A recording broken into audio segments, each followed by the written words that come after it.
जय जय श्री राधा वल्लभ, जय जय श्री हरिवंश, जय जय श्री राधे राधे। गुरुदेव भगवान जी के चरणों में मेरा प्रणाम। राधे राधे, राधे श्याम। श्री भक्तमाल महात्म्य। जैसे श्रीमद् भागवत में श्री कृष्ण विराजमान हैं, श्री रामायण में श्री राघव जी विराजमान हैं, वैसे ही श्री भक्तमाल में सब संत विराजमान हैं। कहते हैं कलयुग में भक्तों का चरित्र सुनने मात्र से कल्याण हो जाता है। तो चलिए अब हम सुनते हैं सुंदर कथा श्री भक्तमाल, श्री गोपालदास और विष्णुदास जी। जय जय श्री राधे। पूज्यपाद श्री भक्तमाली जी के टीका से पढ़ा और श्री राजेंद्र दास जी के श्री मुख से सुने हुए भाव। श्री गोपाल दास जी और श्री विष्णुदास जी दोनों गुरु भाई थे। अनंत सद्गुणों से युक्त, स्वभाव से गंभीर और हरिगुण गायक भक्तवर श्री गोपाल दास जी बाम्बोली ग्राम के निवासी थे। भजन भाव में सूरवीर श्री विष्णुदास जी दक्षिण दिशा में काशी ग्राम के निवासी थे। यह दोनों संतों भक्तों को गुरु गोविंद के समान मानकर उनकी सेवा करते थे।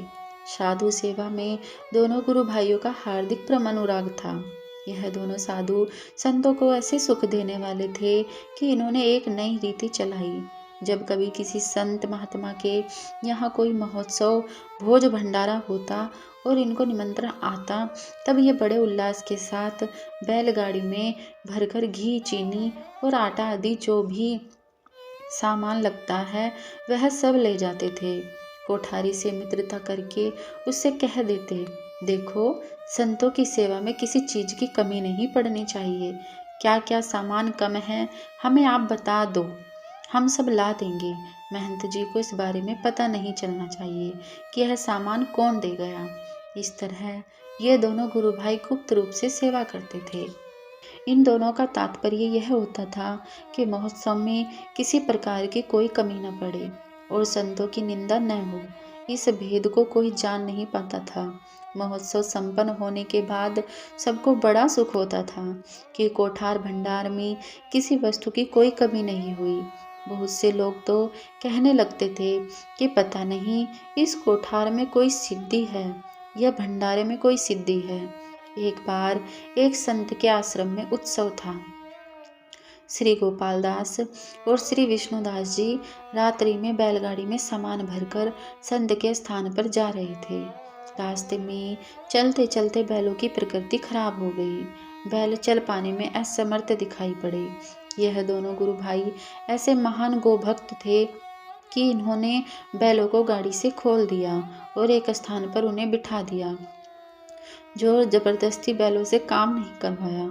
उन्होंने निश्चय किया कि हम गाड़ी पर बैठकर तो नित्य प्रति सेवा करते ही हैं, परंतु कभी स्वयं गाड़ी खींचने की सेवा करने का अवसर नहीं प्राप्त हुआ। आज श्री रघुनाथ ने कृपा की, अतः बैलों के स्थान पर लग जाओ। एक तरफ गोपाल दास जी लग गए और एक तरफ विष्णुदास जी लग गए। कोसों दूर तक यह दोनों गुरु भाई गाड़ी खींचकर संत के आश्रम पर ले गए। एक दिन इन दोनों ने हाथ जोड़कर विनती की, जय जय श्री राधे। भगवान अपने गुरुदेव से कहा, भगवान बहुत दिनों से हमारे मन में ऐसी उमंग उठ रही है कि एक महा महोत्सव हो जिसमें अनेक साधु संतों का आगमन हो और उनकी सेवा करने का अवसर प्राप्त हो। उसमें आपकी कृपा और आज्ञा की आवश्यकता है। श्री गुरुदेव बोले, यदि ऐसा विचार है तो शीघ्र तैयारी करो। बहुत उत्साहपूर्व महोत्सव करो और सारी धरती के संतों को न्योता देना है। प्रकट अप्रकट सिद्ध गुप्त आकाशचारी सबको न्योता देना है।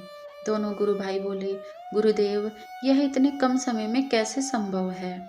इनके गुरुदेव महान सिद्ध महात्मा थे। उन्होंने अपने कमंडलू से हाथ में जल लेकर चारों ओर जल का छींटा दिया। जल के छींटे फेंकते ही उनके सामने आकाश से 4 सिद्ध पुरुष प्रकट हो गए।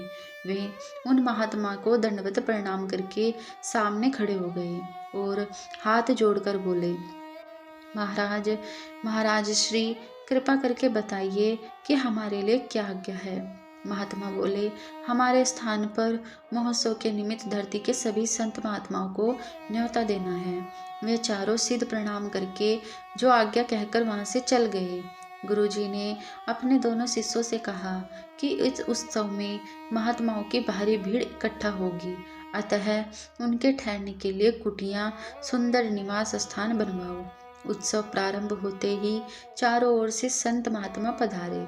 दोनों गुरु भाइयों ने उनके चरणों में सिर रखकर प्रणाम किया, फिर उन्हें आदर पूर्वक भोजन प्रसाद पवाया और वस्त्र भेंट कर सब प्रकार से प्रसन्न किया। लाखों की संख्या में संत महात्मा आते गए। उत्सव तो करवाना था एक दिन का, परंतु उत्सव चलते चलते 3 दिन हो गए और देखते देखते 3 दिन से 5 दिन हो गए। इस प्रकार संत समूह के द्वारा अखंड कथा कीर्तन होता रहा।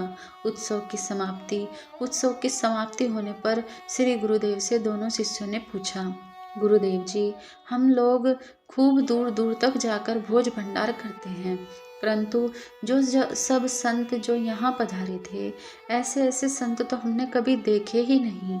ये सब कहाँ से पधारे? गुरुदेव ने दोनों को आज्ञा दी कि कल प्रातः काल संपूर्ण संत मंडली को परिक्रमा करने जाना। महाप्रमानंद स्वरूप श्री नामदेव जी के दर्शन होंगे। वे उज्जवल वस्त्र धारण किए हुए, हाथ में तानपुरा लिए प्रसन्न मन से अकेले ही जा रहे होंगे। उनके चरणों में सिर रखकर प्रणाम करना। वे तुम्हें परम सिद्ध संत श्री कबीरदास जी का दर्शन करा देंगे।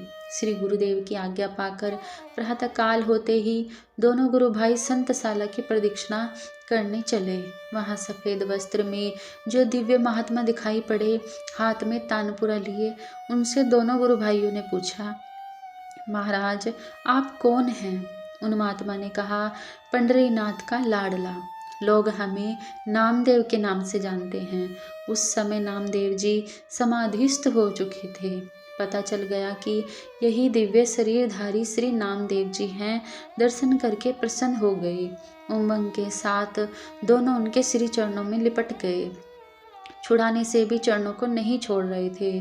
तब श्री नामदेव जी ने उन दोनों से कहा, जहाँ साधु संतों का अपमान होता है वहाँ हम लोग कभी नहीं आते जाते, और जहाँ उनका सम्मान होता है वहाँ हम लोग आते जाते रहते हैं। हमने तुम्हारी संतों में प्रीति और सेवा करने की रीति देखी है, उससे हम बहुत प्रसन्न हैं। जय जय श्री राधे। ऐसा कहकर श्री नामदेव जी ने दोनों भक्तों को गले से लगा लिया। फिर कहा, जाओ, आगे चलने पर तुम्हें श्री कबीरदास जी मिलेंगे।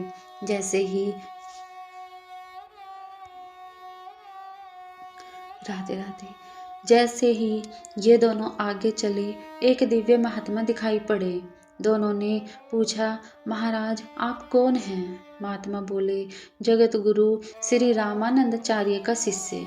लोग हमें कबीरदास जी के नाम से जानते हैं। प्रसन्न हो गए भक्तराज श्री कबीर जी के दर्शन करके। उस समय श्री कबीरदास जी भी भगवान के धाम पधार चुके थे। दोनों ने चरणों में पड़कर प्रणाम किया। आंखों से आंसुओं की धारा बह चली। हंसकर श्री कबीर जी बोले, कहो, अभी पीछे किसी सुखदाई संत के तुम्हें दर्शन हुए? उन्होंने उत्तर दिया, हाँ महाराज, दर्शन हुए। जहाँ साधु संतों की भाव से सेवा होती है, वहाँ वैकुंठ साकेत गोलोक से तक के संत आते हैं। इसके पश्चात श्री कबीर जी ने दोनों का सम्मान किया। गुरु जी के पास दोनों गुरु भाई रोते रोते आए। गुरु जी ने पूछा, क्या हुआ, क्यों रो रहे हो? दोनों शिष्यों ने कहा, महाराज हमारा जीवन सफल हो गए। हमें श्री नामदेव और श्री कबीरदास जी के दर्शन हुए। गुरु जी ने कहा, केवल यह दोनों संत ही नहीं, अपितु ऐसे ऐसे बहुत से संत इस उत्सव में पधारे थे। इस प्रकार इन दोनों गुरु भाइयों पर संतों और गुरुदेव की पूर्ण कृपा हुई।